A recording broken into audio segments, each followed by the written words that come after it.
Shalom. మన ప్రభువుడు రక్షకుడైన యేసు క్రీస్తు నామమున మీ అందరికీ కూడా నా యొక్క శుభాలు తెలియజేస్తూ ఉన్నాను. బాగున్నారు కదా? మీరు సంతోషంగా ఉండాలని, దీవెనికరంగా ఉండాలని, ఆశీర్వాదకరంగా ఉండాలని నా ఆశ, నా కోరిక, నా ప్రార్థన. ప్రతిరోజు కూడా దేవుని యొక్క దాసుడిగా, దేవుని యొక్క పనివాడిగా దేవుడు నాకు ఇచ్చిన బాధ్యతలను బట్టి మీ కొరకు, మీ కుటుంబాల కొరకు, మీ బిడ్డల కొరకు, మీరు చేస్తున్న ప్రతి పని కొరకు నేను ప్రార్థన చేస్తూ ఉన్నాను. అలాగే మీరు నా కొరకు, నా పరిచర్య కొరకు మీరు ప్రార్థన చేస్తూ ఉన్నారని నేను సంతోషిస్తూ ఉన్నాను. అయితే ప్రియమైన దేవునికి బిడ్డలారా, మీరు ఎవరైనా కావచ్చు, ఎలాంటి వారైనా కావచ్చు, దేవుడు మనందరినీ పిలుస్తూ ఉన్నాడు, మనందరినీ ప్రేమిస్తూ ఉన్నాడు. అయితే ప్రియమైన దేవునికి బిడ్డలారా, మనము ఆయన యొక్క జత పరివారమై ఉన్నాం కనుక మనమందరము కూడా కలిసి దేవుని యొక్క పనిలో పాలి భాగస్తులై ఉండాలని మిమ్మల్ని కోరుతూ ఉన్నాను. వాక్యంలోకి వెళ్ళక ముందు ఒక విషయాన్ని మీకు తెలియజేయాలనుకుంటూ ఉన్నాను.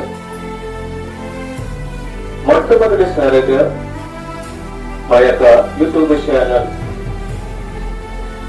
చూస్తున్నటువంటి ప్రతి ఒక్కరికి కూడా హృదయపూర్వకమైన వందనాలు.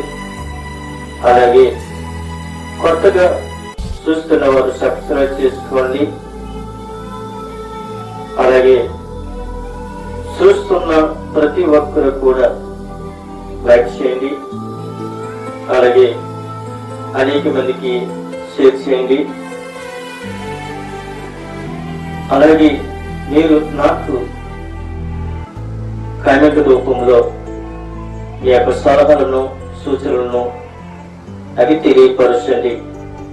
ఎందుకంటే మనమందరము కూడా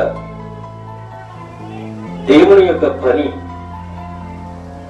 మనము ప్రతి గ్రామానికి వెళ్ళలేము, ప్రతి ఒక్క దేశానికి వెళ్ళలేము, ప్రతి ఒక్క ఇంటికి వెళ్ళలేము కనుక ఏ విధంగా మనం అందరము కూడా కలిసి అనేక మందికి దేవుని యొక్క వాక్యాన్ని అందిద్దాం.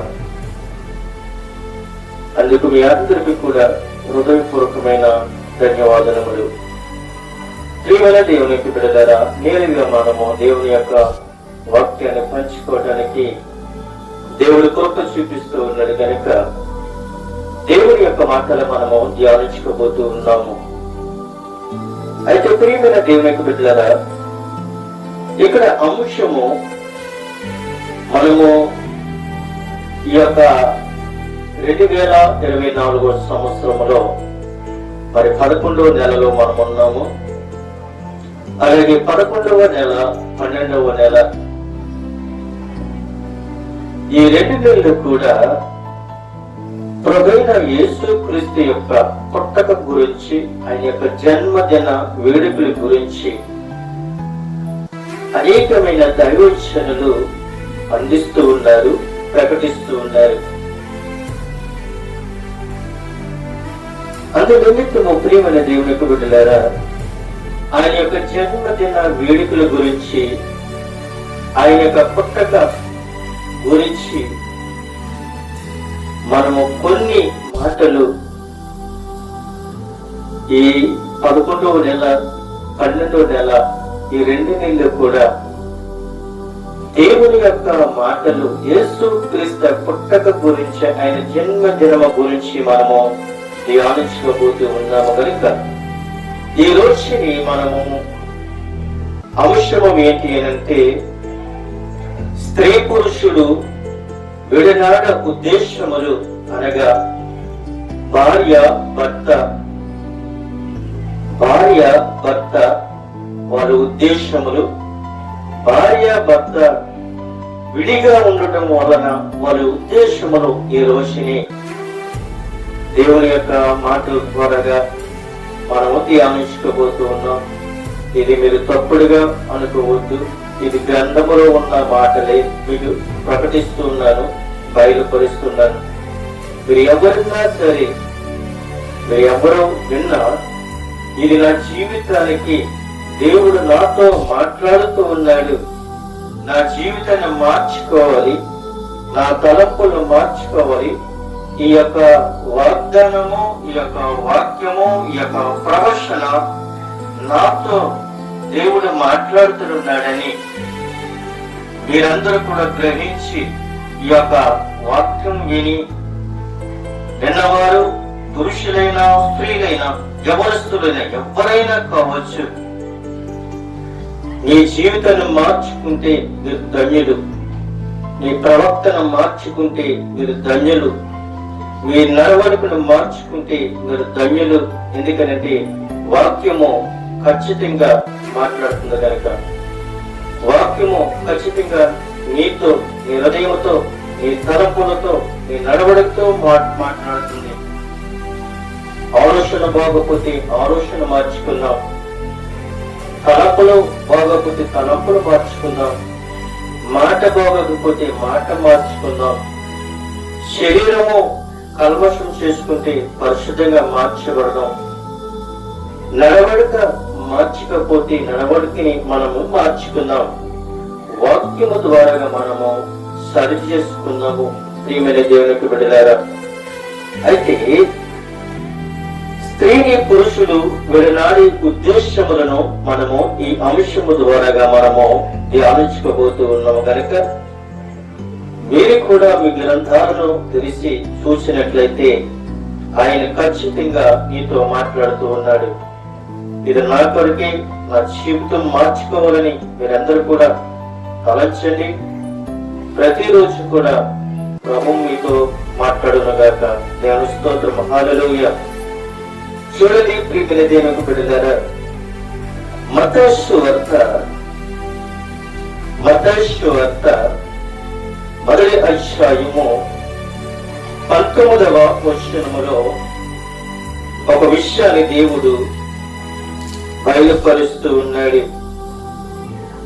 చూడండి, ఆమె భర్త అయిన యేసుకు నీతిమంతుడై ఉండి ఆమెని అవమానపరచనులక రహస్యముగా ఆమెను విడనాడు ఉద్దేశించెను. మరి ఒకసారి నేను చదువుతున్నాను, మీరు కూడా గమనించండి. ఆమె భర్త అయిన యేసుకు నీతిమంతుడై ఉండి ఆమెను అవమానపరచనులక రహస్యముగా ఆమెను విడనాడ ఉద్దేశించెను. ప్రియమైన దేవునికి బిడ్డలారా, యేసుకు తన భార్య అయిన మరియను ఎందుకని విడనాడటానికి, విడిపోవడానికి కారణం ఏమిటి అని ఒకసారి మనము గమనించుకుంటే, అయితే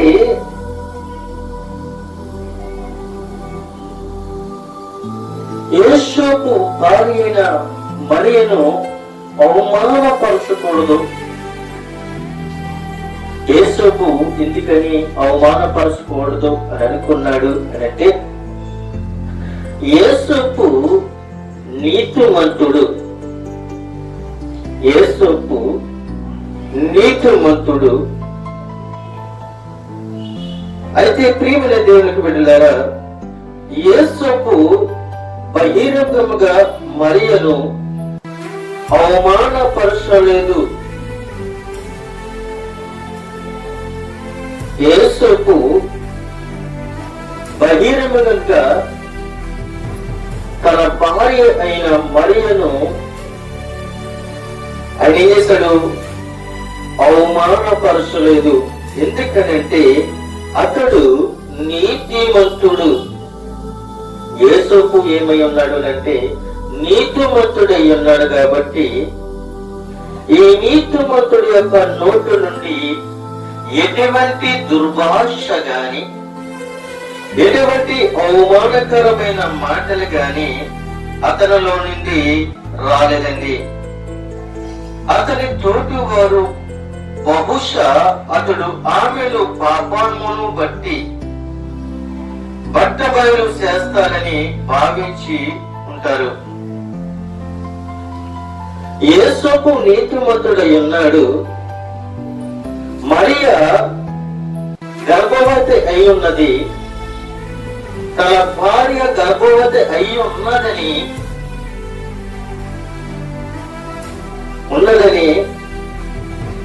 తన పాపములను బట్టి అతడు అవమానపరుస్తాడేమని బయట ఉన్న వారందరూ కూడా అనుకున్నారండి.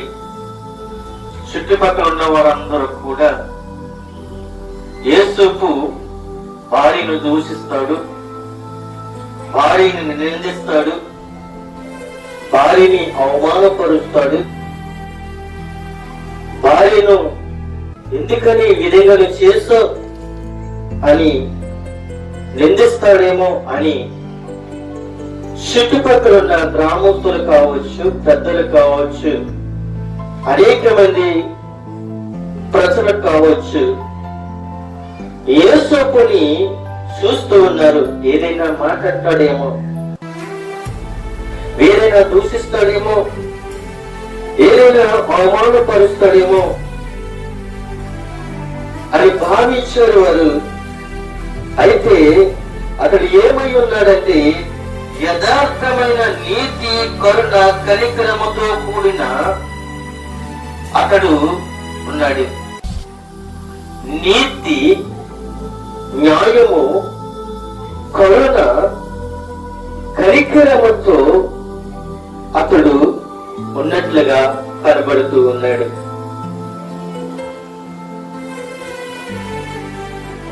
అతనికి ప్రధానమే జరిగింది.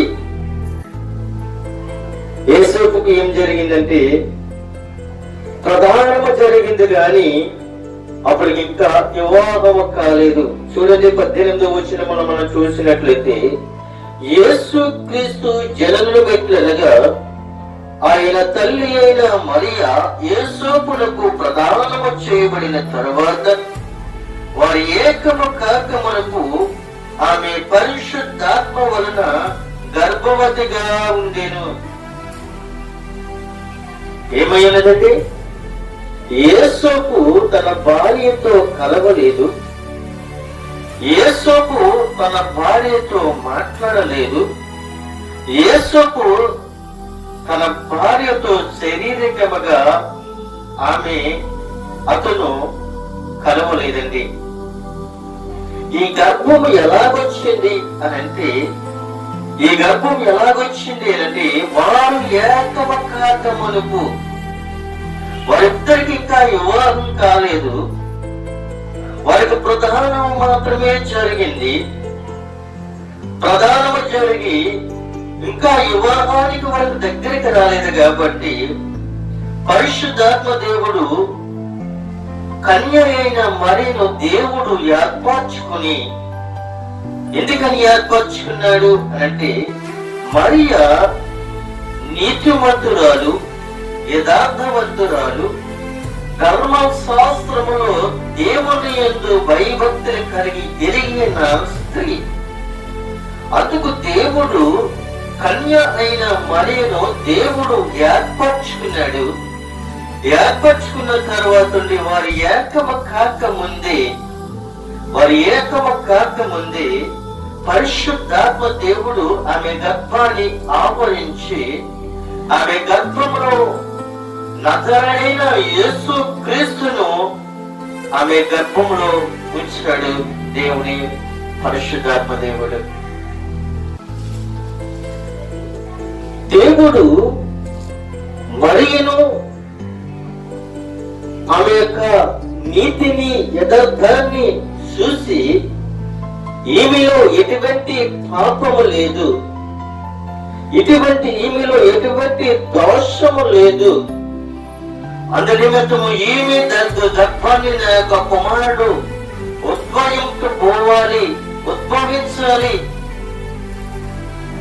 ఈమె ద్వారాగా నజరుడైన యేసుక్రీస్తు ఈమె ద్వారాగా పుట్టాలి అని దేవుడు ఏర్పరచుకుని మరియను ఎన్నుకున్నాడు. పరిశుద్ధాత్మ దేవుడు ఆమెను తాకాడు. పరిశుద్ధాత్మ దేవుడు ఏం చేశాడంటే పరిశుద్ధాత్మ వలనే ఆమె గర్భవతి అయింది గాని శారీరకంగా గాని పాపము వలన గాని ఆమె పాపము చేయలేదు. శారీరకంగా పాపం చేయలేదు, పాపం వలన పాపం చేయలేదు. ఎటువంటి కల్మషం లేకుండా ఆమె పాపం చేయలేదు. కానీ ఆమె గర్భవతి అవ్వడానికి కారణము ఏమిటి అని అంటే మొట్టమొదటిసారిగా పరిశుద్ధాత్మ వలనే ఆమె గర్భవతి అయింది గాని యేసపు వల్ల గాని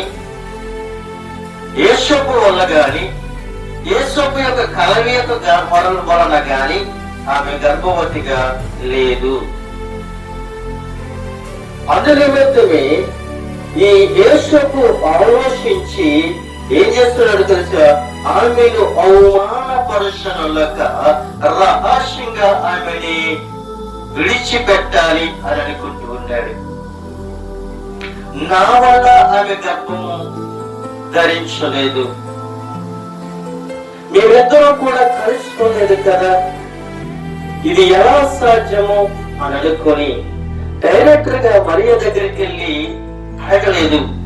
నువ్వు ఎందుకని పాపం చేశావు, ఎందుకని నువ్వు ఎలా చేశావు అని ఆమె దగ్గరికి వెళ్ళి అడగలేదు, నిలదీయలేదు.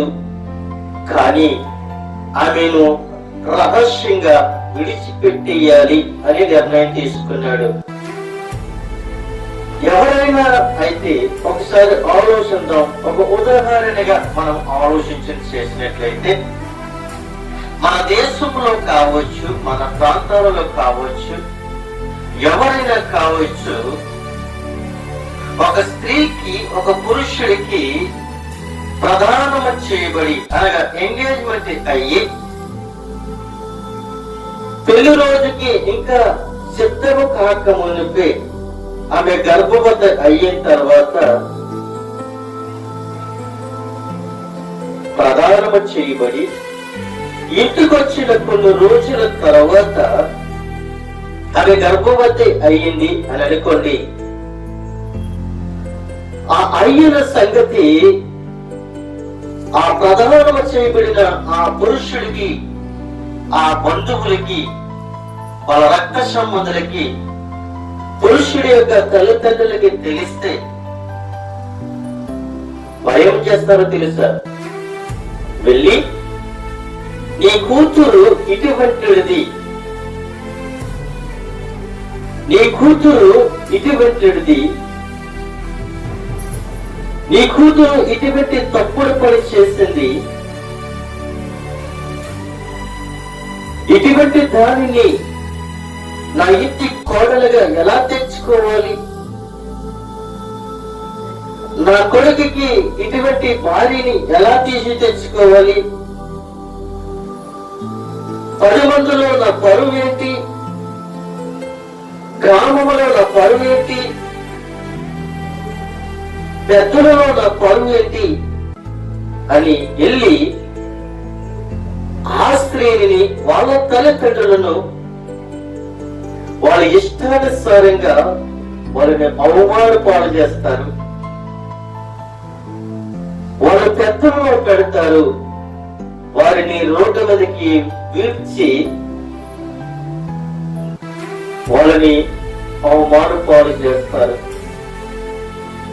రెండోది, ఆ కుర్రవాడికి గాని వాళ్ళ తల్లిదండ్రులకు గాని ఇష్టమైన ఉంటే వాళ్ళ తల్లిదండ్రుల దగ్గరికి వెళ్ళి 10 మందిలో పెట్టకుండా రహస్యంగా మాట్లాడుకుంటారు. నీ కుమార్తె గర్భవతి, కానీ నా ఇంటికి నీ కూతురు కోడలుగా రావాలి అంటే మన 5 లక్షల రూపాయలు కట్టడమే, కానీ ఇప్పుడు మరి ఒక 5 లక్షలు కట్టడం ఇస్తే నేను నీ కూతురిని నా కోడలుగా, నా కొడుకుకి భారీగా చేసుకుంటాను అని డిమాండ్ చేస్తారు. అలాగా చాలా కుటుంబాలు ఉన్నాయి, చాలా వివాహాలు జరిగినాయి, చాలా కుటుంబాలు పాడైపోయి అప్పటి నుంచి ఇప్పటి వరకు కూడా అటువంటి కుటుంబాలు నిలబడలేదు. అటువంటి భార్య భర్తలు సంతోషంగా లేరు. ఏదో ఒక సందర్భం చెప్పి భార్యని అవమానపరచడము, ఏదో ఒక సందర్భము చెప్పి భార్య భర్తని అవమానించడము ఎలా జరుగుతూ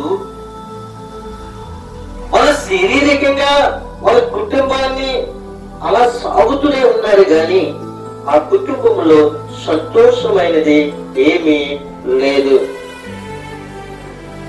కానీ ఇక్కడ యోసేపు నీతిమంతుడు, యథార్థవంతుడు, దేవుని యొక్క కుమారుడిగా ఎంచబడిన వాడిని ఆ స్త్రీని అవమానపరచకుండా విడిచిపెట్టడానికి చాలా ఆలోచించాడు. ఆలోచించిన తర్వాత ప్రభువైన దేవుని యొక్క దూత అటు ఉంది. ఏమంటుంది? ఇదిగో ప్రభుదూత స్వప్నమందు అతనికి ప్రత్యక్షమై, దావీదు కుమారుడైన యేసుకు నీ భార్య అయిన మరియను చేర్చుకొనుటకు భయపడకు, ఆమె గర్భము ధరించినది పరిశుద్ధాత్మ వలన కలిగినది. దేవుని యొక్క దేవదూత ఆ నిద్రపోతూ ఉన్న యేసుకునకు స్వప్నమందు దర్శనమిచ్చి అంటుంది, నీ భార్య అయిన మరియా ఎటువంటిది? నీ భార్య అయిన మరియా ఎటువంటిది? ఆమె నీతిమంతురాలు. ఉదాహరణగా ఆమె నీతిమంతురాలు, ఆమెలో ఎటువంటి పాపము లేదు, పరిశుద్ధాత్మ వలనే ఆమె గర్భము ధరించినది గాని రెండోదిగా కాదు. అయితే ఆమెను చేర్చుకున్నకు భయపడకము అని చెప్తున్నాడు. ఆమె చేర్చుకున్నకు భయపడకు.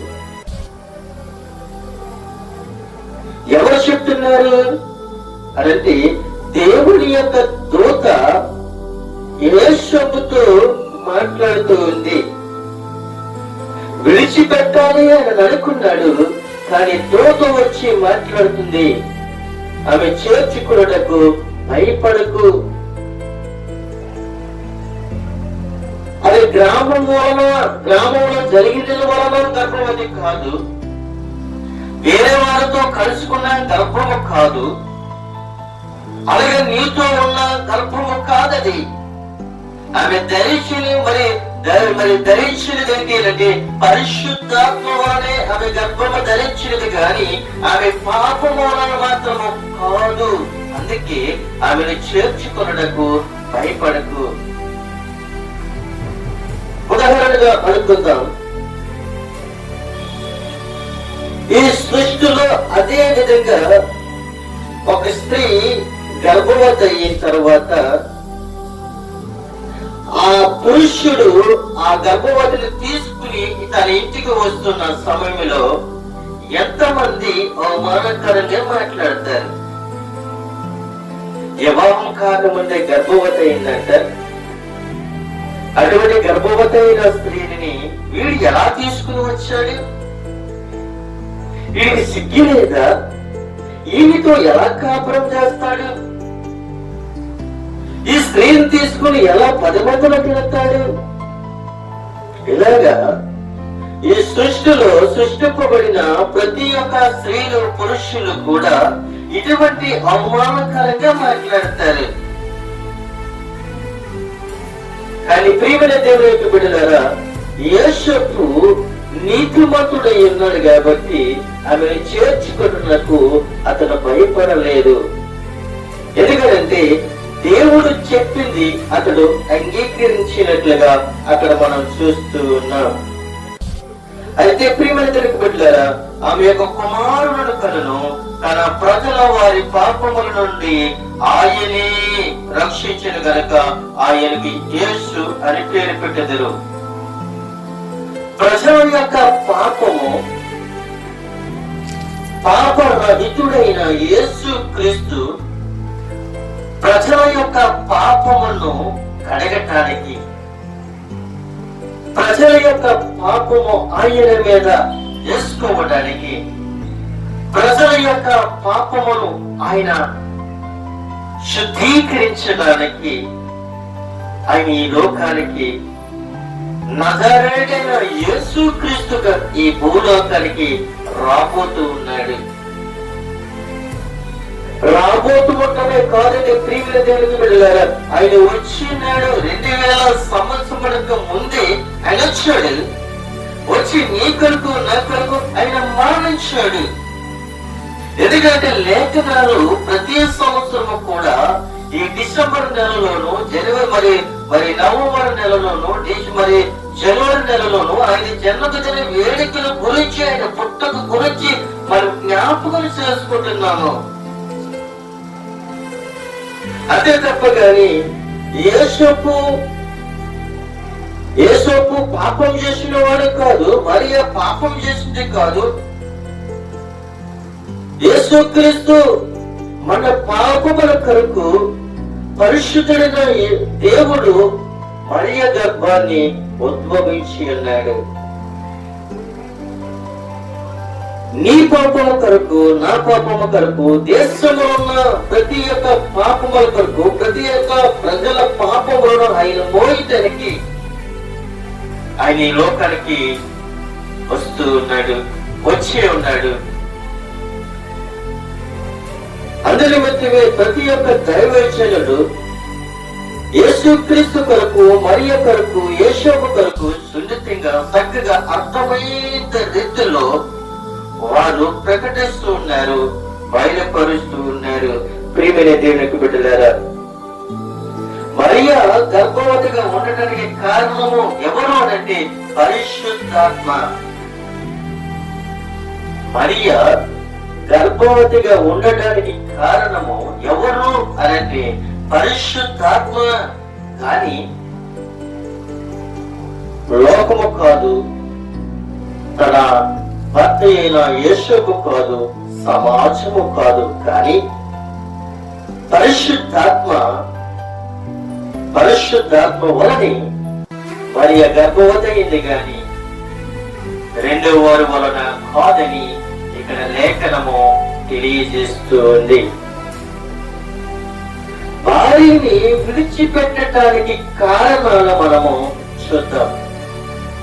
భార్యను విడిచిపెట్టడానికి కారణము, భర్తను విడిచిపెట్టడానికి కారణము మనము వాక్యము ద్వారాగా మనము చూద్దాము. ప్రియమైన దేవునికి బిడ్డలారా, చూడండి, మార్కు సువార్త 10వ అధ్యాయము 12వ వచనములో మనము ఆ మాటలు మనము ధ్యానించుకుందాము. మరియు స్త్రీ తన పురుషులని విడనాడి మరి యొక్కని పెళ్లి చేసుకున్న ఎడల ఆమె వ్యభిచారి యొగుదునని వారితో చెప్పును. ప్రియమైన దేవుని యొక్క బిడ్డలారా, మరి యొక్క చూడండి, స్త్రీ తన పురుషుడిని విడనాడి మరి యొక్క పెళ్లి చేసుకున్న ఎడల ఆమె వ్యభిచారి యొగుదునని వారితో చెప్తున్నారు. ఎవరితో చెప్తున్నాడు? ప్రభువైన యేసుక్రీస్తు అనంటే శిష్యులతో చెప్తూ ఉన్నాడు. శిష్యులతో చెప్తూ ఉన్నాడు. 11వ వచనం పైకి వెళ్ళినట్లయితే, తన భార్య విడనాడి మరి ఒకతను పెళ్లి చేసుకునేవాడు తాను విడినాడిన ఆమె విషయమై వ్యభిచారి అగును అని చెప్తూ ఉన్నాడు. ఈ రోజు ఎంతో మంది వివాహాలు చేసుకుంటూ ఉన్నారు. వివాహాలు సంతోషంతో చేసుకోవట్లేదండి. ఏదో మనం పెళ్లి చేసుకోవాలి కాబట్టి, ఏదో ఒక మన కోరికలు తీర్చుకోవాలి కాబట్టి, ఏదో ఒక మనకి చిన్న కుటుంబం ఉంటే చాలు అని అనుకుని బలవంతముతోటే వివాహాలు చేసుకుంటూ ఉన్నారు. బలవంతముతోటే కాపురాలు చేస్తూ ఉన్నారు. బలవంతముతోటే పిల్లలని కంటూ ఉన్నారు.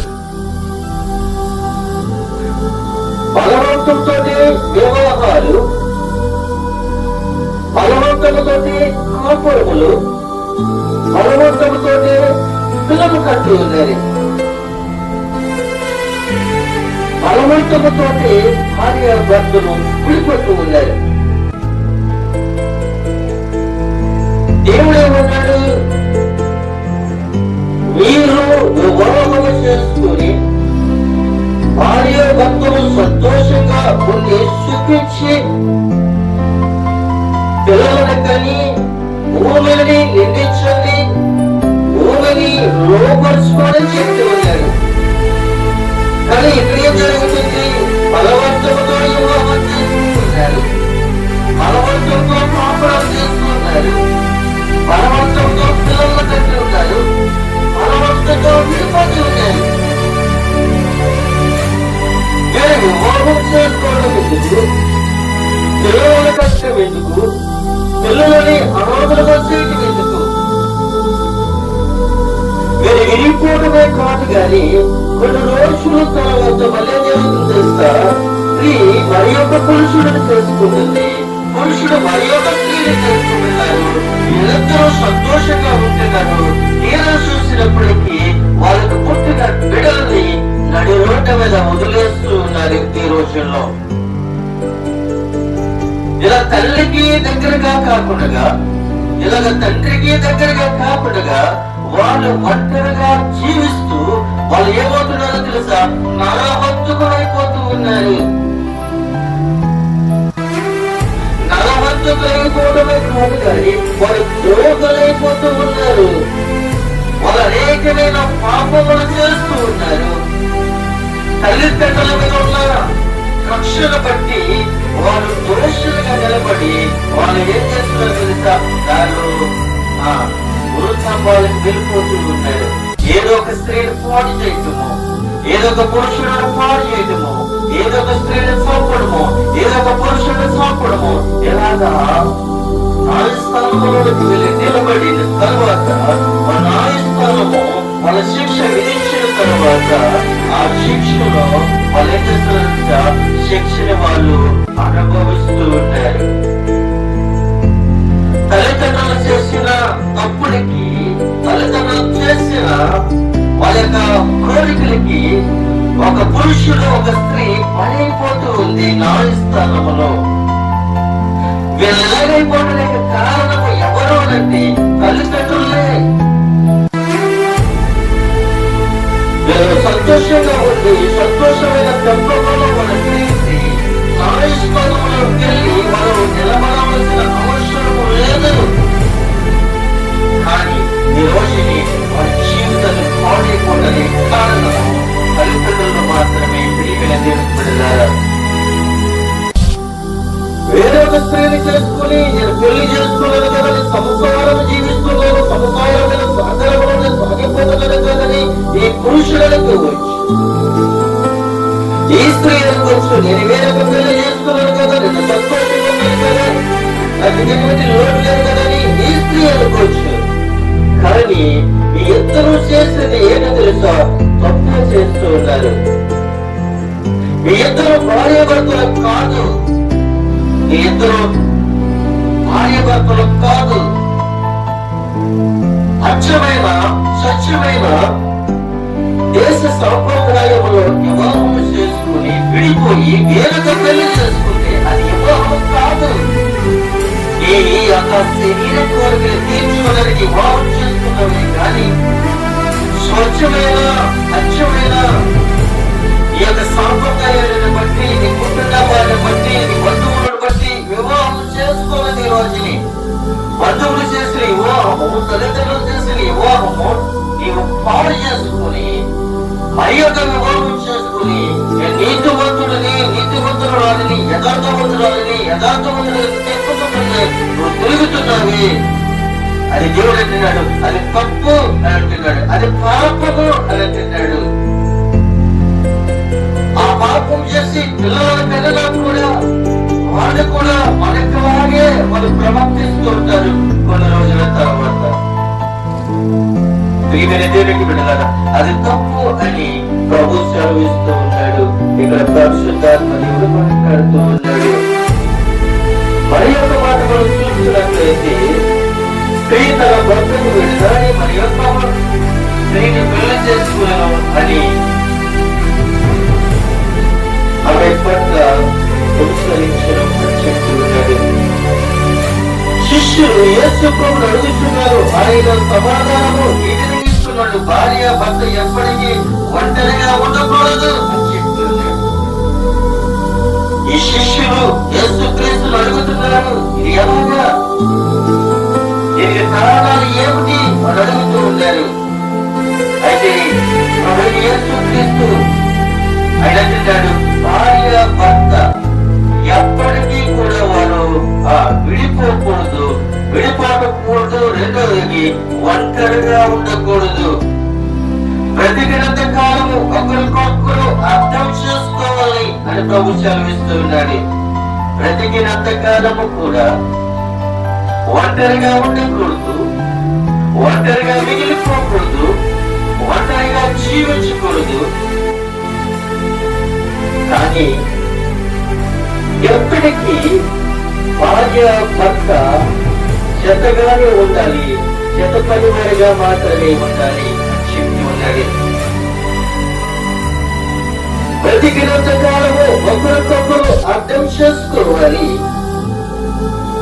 ఒకరికొకరు ఎత్తు చూపకూడదు, ఒకరికొకరు ఎత్తు చూపుకోకూడదు. ప్రియమైన భార్య భర్తలు కలిసి ఉంటారు కానీ ఎత్తు చూపుకుంటారు.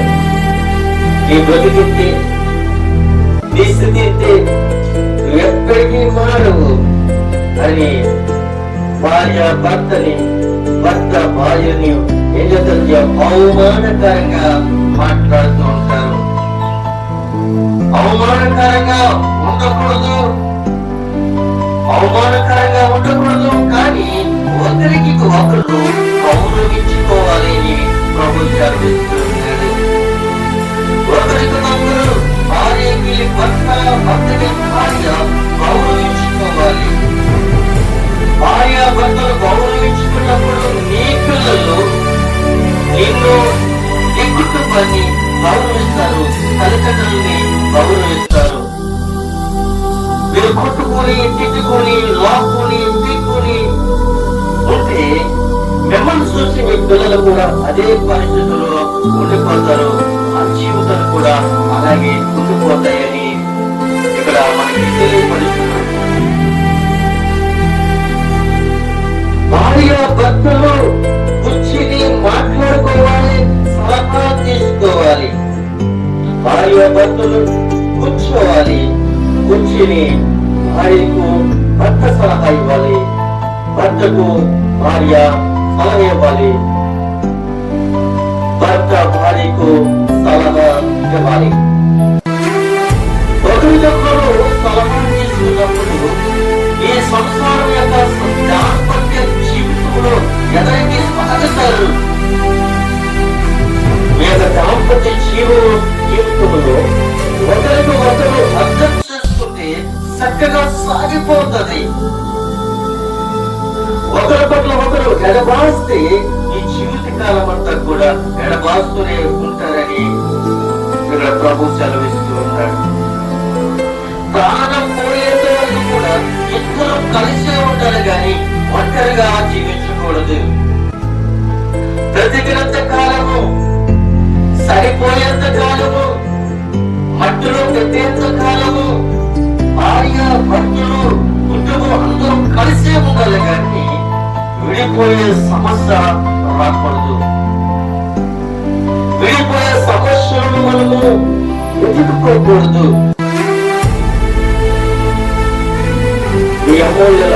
మీ నాన్నలేలాగా, మీ తమ్ముడులేలాగా, మీ కుటుంబంలాగా, మీ బంధువులాగా ఇలాగా అని మనము భార్య పట్ల మనము భర్త మాట్లాడకూడదు.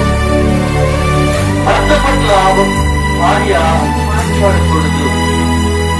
సమాధాన పడాలి, సంతోషంగా నడవాలి, సంతోషమైన జీవితాన్ని మీరు జీవించాలి అని చెప్తూ ఉన్నాడు. మరి ఒక మాట మనం చూసినట్లయితే ప్రియమైన దేవునికి బిడ్డలారా, అదే మత్తయి సువార్తలో తెలిస్తే మరి 5వ అధ్యాయము, మత్తయి సువార్త 5వ అధ్యాయము 32వ వచనములో కూడా ఒక విషయాన్ని మనకి దేవుడు బయటపరుస్తూ ఉన్నాడు. చూడండి, ఆ కార్యము చేసిన ఆమెని కొనుగొనవలనని ఆయన చుట్టూ చూసాను. 33వ వచనము. అప్పుడు ఆ స్త్రీ తనకు జరిగినది ఎరిగి భయపడి వణుకుతూ వచ్చి ఆయన ఎదుట సాగిలపడి తన సంగతిని ఎంతయో అతనితో చెప్పను. అందుకు ఆయన, కుమారి, నీ విశ్వాసము నిన్ను స్వస్థపరిచెను, సమాధాన గలవదానమై పొమ్ము, నీ బాధ నివారణ నీకు స్వస్థత కలుగునుగాకని ఆమెతో చెప్పెను. ప్రియమైన దేవునికి బిడ్డలారా, కుమారి అని చెప్తూ ఉన్నాడు. కుమారి, నీవు విశ్వాసము గలదానమై, నీవు విశ్వాసం గలదానమై. ఏమిటి అన్నాడు? విశ్వాసము నీలో ఉంటే నేను నిన్ను స్వస్థపరుస్తాను. విశ్వాసము నీలో ఉంటే మంచి కాపురము ఎదుర్కొంటాడు. విశ్వాసము వలన స్వస్థత కలుగుతుంది. విశ్వాసము వలన కార్యాలు విడుదలవుతున్నాయి. ఈ యొక్క విశ్వాసము ద్వారానే ఈ కుటుంబం సాగుతుంది. విశ్వాసము ద్వారా స్వస్థత వస్తుంది. ఈ యొక్క విశ్వాసము ద్వారా నీ యొక్క మాట ద్వారా నీ భర్త మారుతాడు. నీ యొక్క విశ్వాసము ద్వారా నీ భార్య మారుతుంది. నీ విశ్వాసము ద్వారా నీ బిడ్డలు మారుతారు. నీ విశ్వాసము ద్వారా నీ దేశం మారుతుంది. నీ విశ్వాసము ద్వారా నీ యొక్క గ్రామం మారుతుంది. విశ్వాసము లేని వాడు ఎన్ని మాట్లాడినా కూడా అది వ్యర్థమే. విశ్వాసము వలనే స్వస్థత కలుగుతుంది. విశ్వాసము వలనే విడుదల కలుగుతుందని ప్రభు సెలవిస్తూ ఉన్నాడు. ప్రియమైన దేవునికి బిడ్డలారా, ఇక్కడ ఈ మాటలు చెప్తున్నాడు. ఈ విశాలకారమును బట్టి కాదు కానీ తన భార్యను ఆ బిడ్డనాడు ప్రతి వాడును అదే నీవు ఏం చేస్తున్నాడు? ఆ పాపములకి కట్టేస్తూ ఉన్నాడు.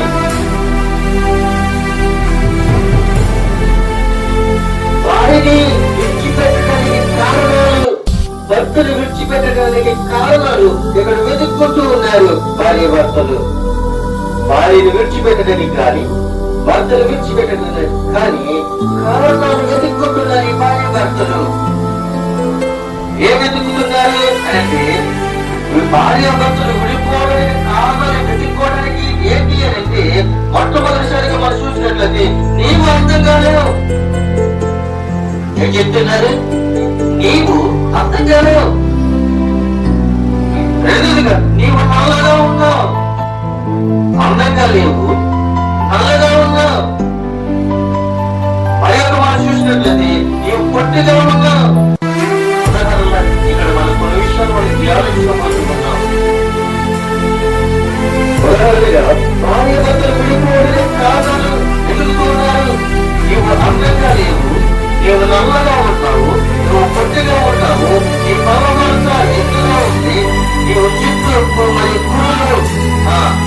కురులు కొరతగా ఉన్నాయి, నువ్వు మాట్లాడితే మంచిదానం కాదు,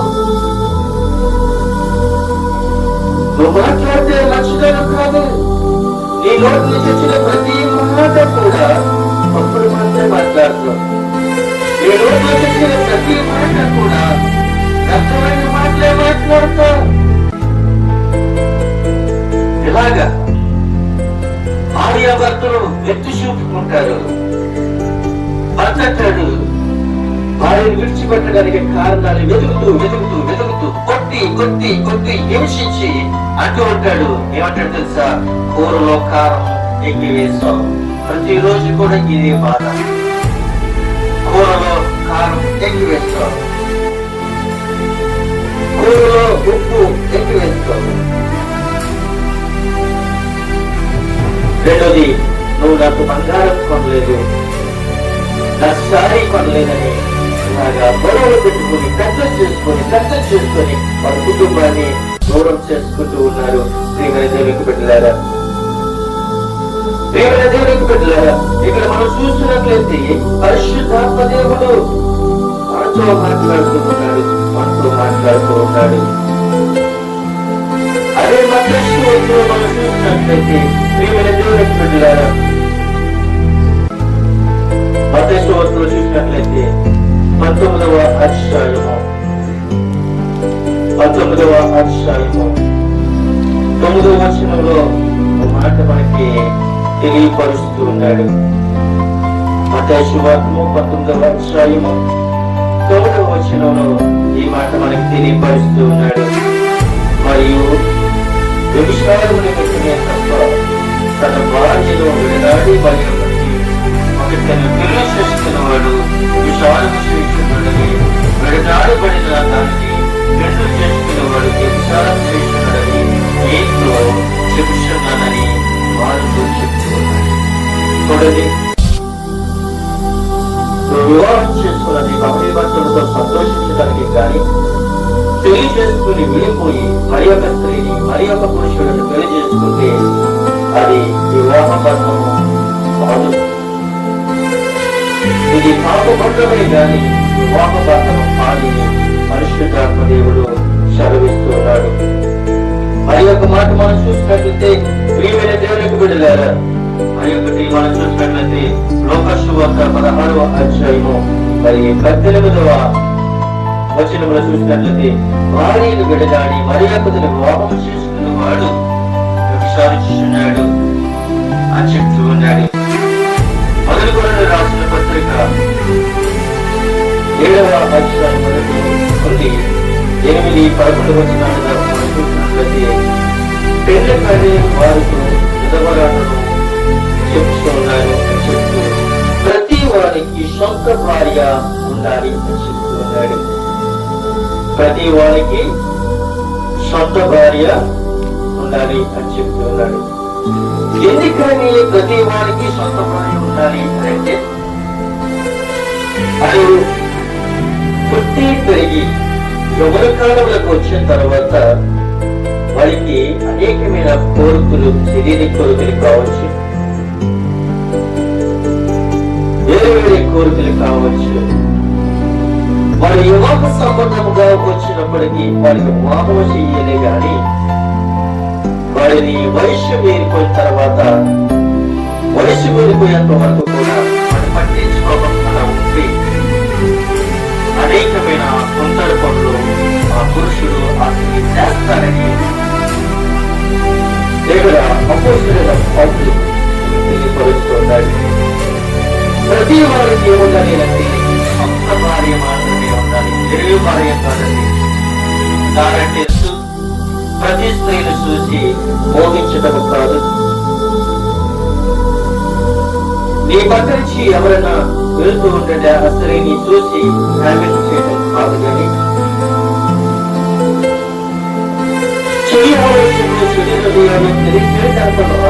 మంది ప్రతి వాడికి, పురుషుడికైనా స్త్రీకైనా సొంత భార్య ఉండటము అవసరము అని చెప్తూ ఉన్నాడు. ప్రతి స్త్రీకి సొంత భార్య ఉండాలి, ప్రతి పురుషుడికి సొంత భార్య ఉండాలి, ప్రతి స్త్రీకి కూడా సొంత పురుషుడు ఉండాలి. అంతే తప్ప గాని వివాహం చేసుకోకుండా డేట్లని నీవు నేను అర్థం చేసుకున్న తర్వాత అప్పుడు పెళ్లి చేసుకుందామని ఇటువంటి దిక్కుమాలి పనులు మనం చేస్తే, పనికిమాలి పనులు మనం చేస్తే అది దేవుడికి విరుద్ధము, దేవునికి అవమానకరమని ప్రభువు సెలవిస్తూ ఉన్నాడు. అది మంచిది కాదు. స్త్రీకి సొంత భర్త ఉండాలి, పురుషుడికి సొంత భార్య ఉండాలి అని చెప్తూ ఉన్నాడు.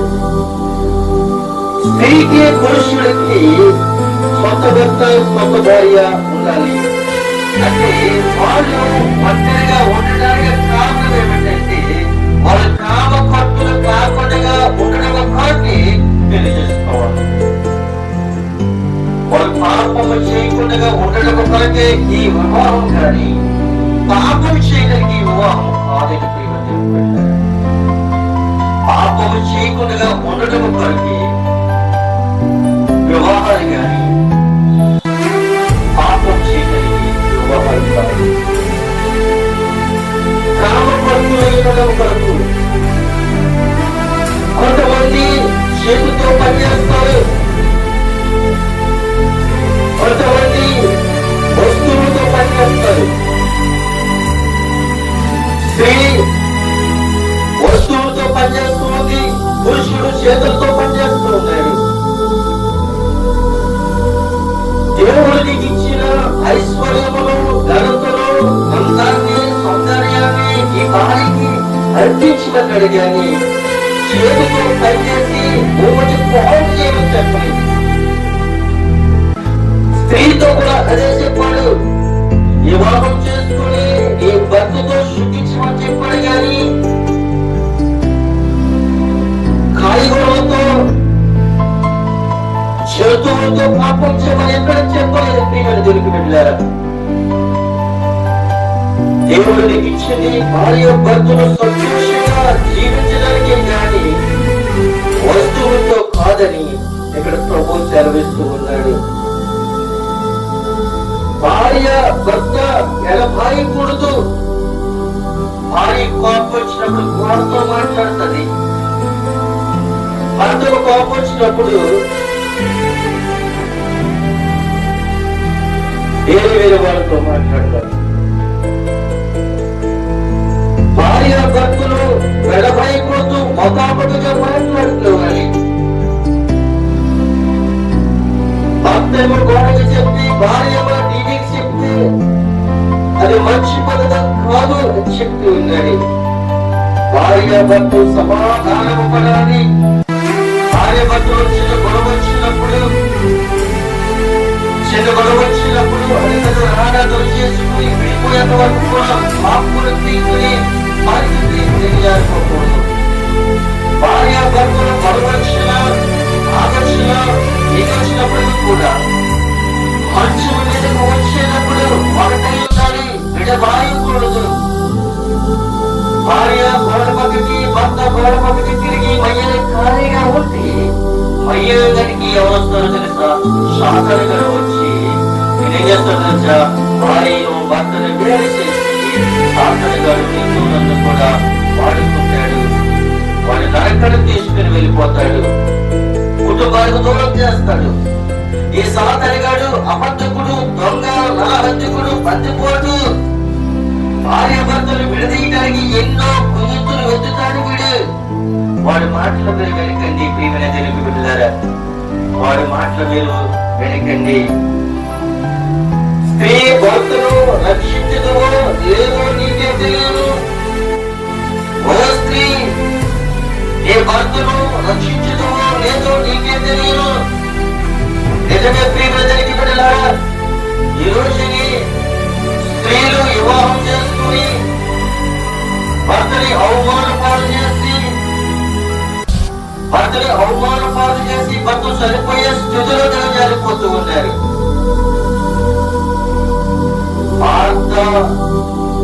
భర్తని భార్య రక్షించుకోవాలి. ఎన్ని ఇబ్బందులు వచ్చినా, ఎన్ని ఎలుకలు వచ్చినా భార్య భర్తను రక్షించుకోవాలి. చూడండి ప్రియమైన ఉదాహరణ మనం చూసినట్లయితే ఒక దేశంలో, ఒక ప్రాంతంలో భార్య భర్త విడుదల అన్యంగా జీవిస్తే ఆ సంసార జీవితంలో సాగిపోతూ ఉన్న సమయంలో ఆ భర్తకి యాక్సిడెంట్ జరిగి 2 కాళ్ళు పోగొట్టుకుని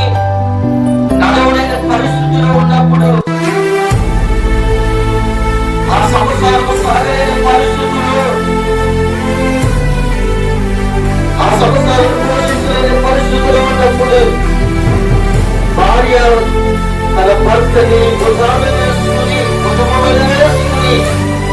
సమాజంలోకి వెళ్ళి అడుక్కుని తన పిల్లలను పోషించుకుంటూ ఉంది, తన భర్తను పోషించుకుంటూ ఉంటుంది.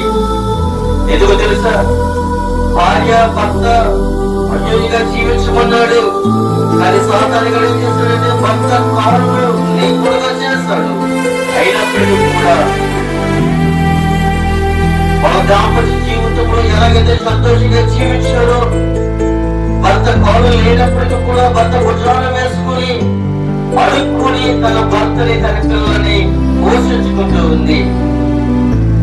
అలాగే భర్త కూడా భార్యకి నడుము విరిగిపోయి మంచన పడినప్పుడు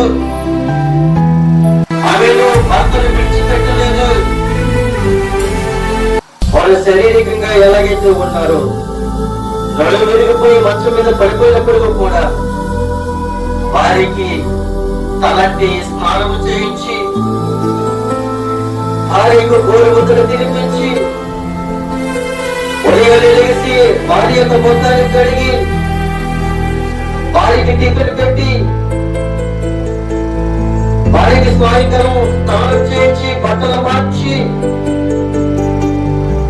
భార్య పట్ల భర్త చక్కగా తన యొక్క దాంపత్య జీవితాన్ని సాగిస్తూ ఉన్నారు ఈ వర్షంలో. అలాగే కొంతమంది తన జీవితాన్ని పాడు చేసుకుంటున్నారు, తన యొక్క భర్తలు పాడు చేసుకుంటున్నారు, భార్యను పాడు చేసుకుంటున్నారు. అంటే పరిస్థితి ఈ భర్తను రక్షించడం లేదో నీకేమీ తెలియదు. ఓ పురుషుడా, ఈ భార్యను రక్షించడం లేదో నీకే తెలియదు. పురుషులతో మాట్లాడుతున్నాడు, స్త్రీతో మాట్లాడుతున్నాడు. పురుషుడా, ఈ భార్యను నీవు రక్షించుకుందువు. ఓ స్త్రీ, ఈ భర్తను నీవు రక్షించుకుందువు. నీవు నిజానికి పెడతారా?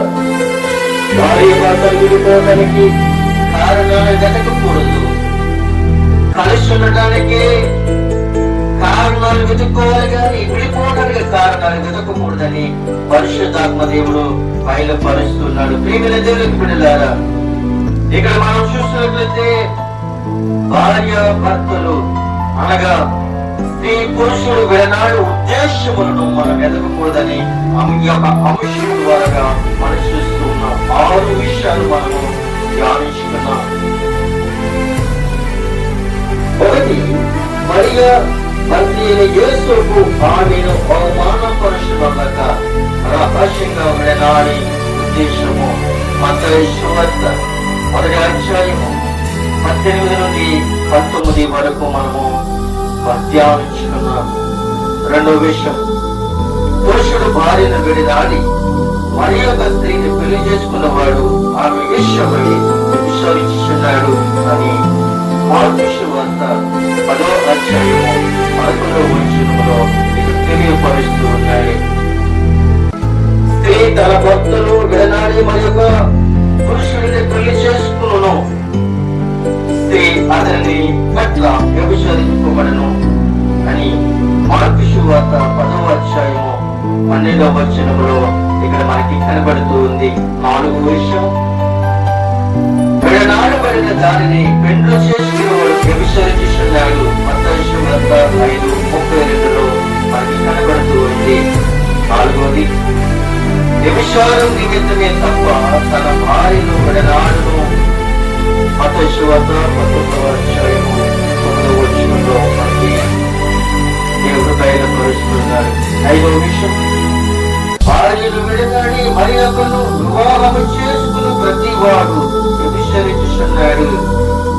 లోకా సువార్త 16వ అధ్యాయము 18వ వచనంలో మనకి కనబడుతుంది.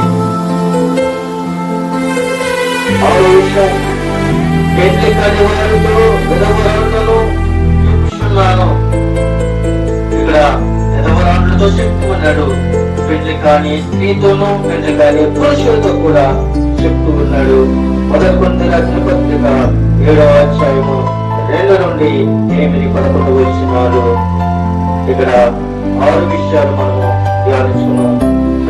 వానికి సొంత భార్య ఉండవలను. ప్రతి వారికి సొంత భార్య ఉండవలను. ప్రతి స్త్రీకి సొంత భర్త ఉండవలను. భర్తకు భార్య, భార్యకు భర్త వారు ధర్మములను నడపవలను. కామభక్తుల కంటే పెళ్లి చేసుకునుట మేలు. భార్య భర్తలు విడభాయకూడదు, భర్తతో సమాధానము పడబడను. ఓ స్త్రీ, ఈ భర్తను రక్షించదవో లేదో నీకే తెలియను. ఓ పురుషుడా, ఈ భార్యను రక్షించదవో లేదో నీకే తెలియను. ఈ మాటలు వింటున్న అనేకమైన దేశములను, అనేకమైన ప్రాంతాలలోనూ వింటున్న బిడ్డలందరూ కూడా భార్య భర్తలు కలిసి ఒకటై ఉండాలి, విడిపోకూడదు.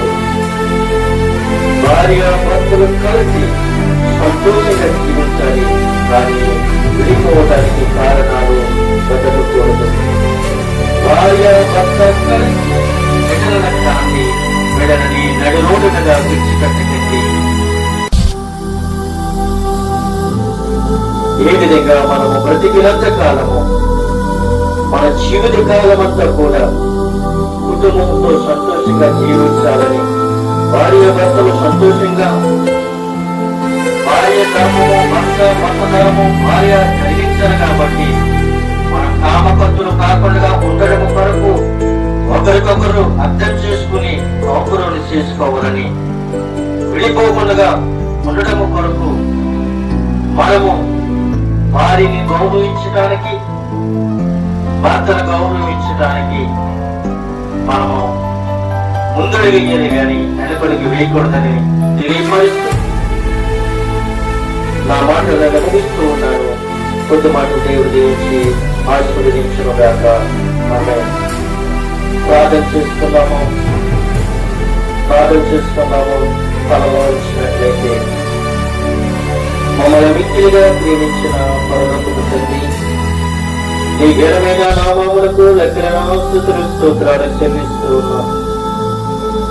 ఇదిగో నా తండ్రి, ఈ యొక్క సాయంకాల సమయంలో పరిశుద్ధాత్మదేవ పరలోకానికి భూలోకానికి వచ్చి నీ రావణుడిని మరుగుపరిచి, నిరీక్షణ చోటను భద్రపరిచి, ఈ పరిశుద్ధాత్మ ద్వారాగా మాతో మాట్లాడి ఉన్నారు. ప్రభా, స్త్రీ పురుషులు విడిపోవడానికి కారణాలు వెతకటము కాదు గాని కలిసి ఉండడం కొరకే కారణాలు వెతుక్కోవాలని ఈ లేఖనాలు సెలవిస్తూ ఉన్నాయి. యేసుకు మరి అయిన ప్రభా గర్భం ధరించినప్పుడు ఆమెను అవమానపరచగా మహర్షిగా విడిచిపెట్టాలి అనుకున్నాడు.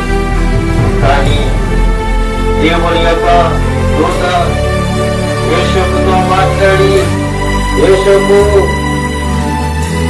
ఆమె గర్భము ధరించినది పరిశుద్ధాత్మ వలనే గాని మరి యొక్క దేని వలన కాదు అని చెప్పి ఆమెను చేర్చుకున్నకు భయపడకు అని చెప్పింది. అయితే యేసుకు నీతిమంతుడు యథార్థవంతుడు కనుక ఆ భార్య పట్ల ప్రేమ కలిగి ఆమెను చేర్చుకున్నాడు. అలాగే ఈ రోజుల్లో కూడా భార్య భర్తలు కలిసి వాళ్ళ దాంపత్య జీవితాన్ని సాగించడానికి, విడిపోవడానికి కారణాలు వెతకకుండా జీవిత కాలం అంతా కూడా సంతోషంగా జీవించే కృప బిడ్డలకు అనుగ్రహించండి, సహాయం చేయండి కృప. అయ్యా నీకు వందనాలు. భార్య భర్తలు విడిపోయి వేరొక పిల్లలు చేసుకోవడం కాదు కానీ కలిసి సంతోషంగా జీవించే కృప బిడ్డలకు అనుగ్రహించండి. ఎవరికైతే అటువంటి ఆలోచనలు వస్తూ ఉన్నాయో, ఎవరికైతే అటువంటి ఆలోచనలు సాతాను గారు బయలుపరుస్తూ ఉన్నాడో, ప్రభా అంధకార శక్తులను, చీకటి శక్తులను వారి జీవితంలోంచి తొలగించి భార్య భర్తలు సంతోషంగా జీవించడానికి కృప చూపించే సహాయం చేయండి. బ్రతికినంత కాలము, జీవిత కాలం అంతా కూడా ప్రభా భార్య భర్తలు బిడ్డలందరూ కూడా సంతోషంగా జీవించే కృప బిడ్డలు అనుగ్రహించండి, సహాయం చేయండి. ప్రభా ఈ రోజు మహిమకరంగా దిగునికరంగా జరిగించినందుకు నీకు వందనాలు. ఈ పట్ల మీద అపరాధంగా మాట్లాడి ఉంటే మమ్మల్ని క్షమించండి. ప్రభా దుర్భాషణని తప్పించండి, చెడు తలపులను తప్పించండి, చెడు మాటలను తప్పించి ప్రభా భార్య భర్తల ముఖంలోని అర్థం చేసుకునేది జీవితాన్ని బిడ్డలు అనుగ్రహించండి. ఓ స్త్రీ, ఏ పురుషుడును రక్షించడమో లేదో నీకే తెలియను. ఓ పురుషుడా, నీ భార్యను రక్షించడమో లేదో నీకే తెలియను. భార్య భర్తలు ఒంటరిగా జీవించకూడదు, ప్రేమ కలిగి ఉండండి ఈ లేఖనాలు చదివిస్తున్నాయి. ప్రభు భూములను నిందించండి, భూములను లోపరుచుకోండి ఈ లేఖనాలు చదివించిన ప్రకారము ఈరోజు మనందరితో మీరు మాట్లాడి ఉన్నారు.